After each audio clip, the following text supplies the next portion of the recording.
आपके मर्म को जानता हूं।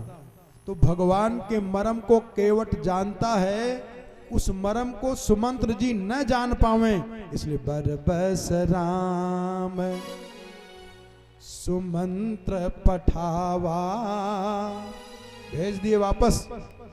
और गंगा जी के किनारे गए। महर्षि वाल्मीकि जी लिखते हैं, गतम तो गंगा पर पाशमासो और रामम सुमंत्र सततम निरीक्ष अद्भुत प्रकर्षाद विनिवृत्त दृष्टिर मुमोच बाष्प्यम व्यथितस्तपस्वी नहिता तब न शत्रुघ्नम न सुमित्रां परंतप द्रष्टुमिच्छेम्यवद्याहं स्वर्गञ्चापि त्वया विना न च सीता त्वया हीना न चाहमपि राघव मुहूर्तमपि जीवामो जलामत्स्वद्भिवोद्धृतः। बड़ी भक्ति दिखाए सुमंत्र जी को वहां से जब भेजे और भगवान जाते हैं गंगा जी के किनारे। तो गंगा जी के किनारे जा करके एक भाव तो ये है कि वो जो केवट है, जो गंगा जी के किनारे जिस नाव पर बैठना है, कई लोग ये अर्थ कर देते हैं कि रात में जब निषाद राजगुह से लक्ष्मण जी से बात हुई थी, ये हुआ कि कल जाएंगे गंगा जी पार करेंगे। तो उसने निषाद राज से कहा था कि एक वरदान हमको दे देना। कहा ठीक है, जब समय आएगा तो बोलना। आज उसने कह दिया महाराज हमारा वरदान दे दो। कहा क्या? कहा आज घाट पे जितने नाविक हैं सबको रोक दो, आज केवल मेरी नाव रहेगी बस। एक नस इसको कहते कि मरम जान गया।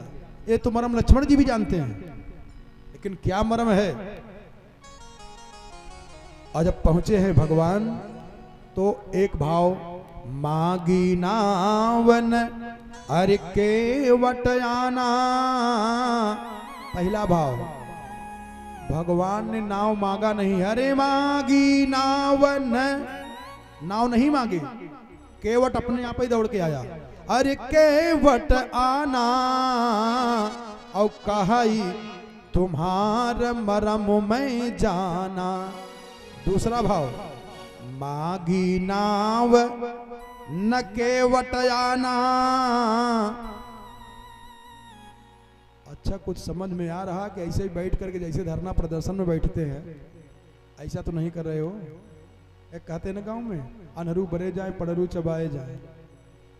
देखो एक कथा की गहराई में घुस करके समझो।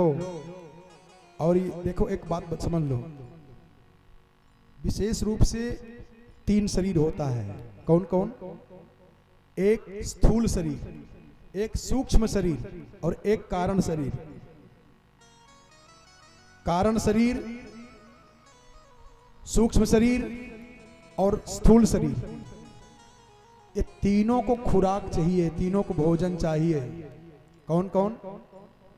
एक जो स्थूल शरीर है, ये शरीर जो बैठे हैं स्थूल शरीर, स्थूल शरीर के लिए जैसे भोजन की जरूरत है, भोजन करें, रोटी सब्जी दाल चावल ये खाएं तो स्थूल शरीर स्वस्थ हो जाता है। और एक सूक्ष्म शरीर, सूक्ष्म शरीर क्या है? जो नाड़ियां हैं, नसें हैं, इन नसों को भी एक शरीर है। इनके लिए इनकी खुराक क्या है? योग करें, प्राणायाम करें, व्यायाम करें, ये उनकी खुराक है। और एक है कारण शरीर। कारण शरीर क्या है? देखो स्थूल शरीर छूटेगा कुछ न कुछ फिर बन जाओगे। फिर सूक्ष्म शरीर है, सूक्ष्म शरीर का किया हुआ पाप आपको फिर पैदा कराने के लिए विवश कर देगा। और सूक्ष्म शरीर के द्वारा जो किया हुआ कर्म है उसका फल भोगना पड़ेगा। उसके बाद है कारण शरीर। ये दोनों से छुटकारा पाओगे तो कारण शरीर है, कारण शरीर के द्वारा पुनः आपको उसी के कारण के जन्म लेना पड़ेगा। तो कारण शरीर क्या है और कारण शरीर की खुराक क्या है, ध्यान दे लें। आज से इस बात को हृदय में स्थापित कर लें, तीनों शरीर को खुराक देनी है। स्थूल के शरीर के लिए समय पर भोजन पानी ये सब व्यवस्था, और सूक्ष्म शरीर के लिए योग आसन प्राणायाम, और कारण शरीर के लिए भगवान की अमृतमयी कथा ये खुराक है। जब इसको दोगे तो आत्मा प्रसन्न हो जाएगा, आत्मा मस्त हो जाएगा। और परमात्मा का अंश है आत्मा, आत्मा को प्रसन्न करने के लिए भगवान की मंगलमयी कथामृत का रसपान कराओ, आत्मा प्रसन्न। इसलिए कराओ कि ध्यान देने पहली बार में मागी नाव न, पहले मागी नाव न केवट आना, अपने आप से केवट आया और कही तुम्हार मरम में जाना। दूसरा भाव मागी नाव न केवट आना। पहला भाव भगवान नाव नहीं मांगे, अपने आप केवट आया और कहा महाराज मैं आपके मरम को जानता हूं। और दूसरा भाव भगवान नाव मंगाए, भैया नाव इधर लाओ, लेकिन केवट न आना और कही तुम्हार मरम में जाना। क्या मरम जाने? जरा एक बात समझना, भगवान को नाव से नहीं उतार रहा है, क्यों? क्या कारण है इसका? इसके बहुत कारण है, बहुत कारण है। एक बार भगवान से कहा कि मैं आपके पैर को धोऊंगा, भगवान ने कहा, बहानाबाजी किया, लेकिन इसके बाद भी जिद किया, कहा नहीं नहीं महाराज बिना पैर धोए मैं आपको पार नहीं उतारूंगा। कई बात है, एक आध दो कारण बताऊं जरा। क्या मरम जाना? केवट भगवान को पार क्यों नहीं कर रहा है? एक कारण कि केवट अपने मन में सोचा कि कहीं ये अपने घर से पिताजी से नाराज हो गए हो, किसी बात से नाराज होकर के चले जा रहे हैं बाहर, तो राजा दशरथ हमसे नाराज न हो जाए कि मेरा बेटा नाराज हुआ तो तुम तुरंत उसको पार उतार दिए। तुमको तो रोकना चाहिए था, जैसे भी गाए ना भाई। सब लोग परेशान थे, जो अभी हम लोग गा करके सुनाए इसके कई पद हैं, ऐसे ऐसे भी गाते हैं। अरे कौने नरसवा के दसवा उजरी गईले, कौने नरसवा के दसवा उजरी गईले, और कौने मतरिया के कोख हो। हे बबुआ चला जाया होई दफो, हे बबुआ चला जाया होई दफो, हे बबुआ चला जाया होई दफो। कौने नरसवा के दसवा उजरी गईले, कौने नरसवा के दसवा उजरी गईले, कौने नरसवा के दसवा उजरी गईले, कौने नरसवा के दसवा उजरी गईले, कौने मतरिया के कोख हो। हे बबुआ चला जाया होई दफो, हे बबुआ चला जाया होई दफो, हे बबुआ चला जाया होई दफो। चंदा किनाई बतोहरी सुरतिया, चंदा किनाई बतोहरी सुरतिया, चंदा किनाई बतोहरी सुरतिया, चंदा किनाई बतोहरी सुरतिया, हम हनी के जियरा चको। हे बबुआ चला जाया होई दफो, हे बबुआ चला जाया होई दफो। बड़ी ऊंची नीची बबन की डगरिया, बड़ी ऊंची नीची बबन की डगरिया, कैसे के पार चला जईबा बटोहिया, कैसे के पार चला जईबा बटोहिया। बड़ी ऊंची नीची बबन की डगरिया, बड़ी ऊंची नीची बबन की डगरिया, कैसे के पार चला जईबा बटोहिया, कैसे के पार चला जईबा बटोहिया।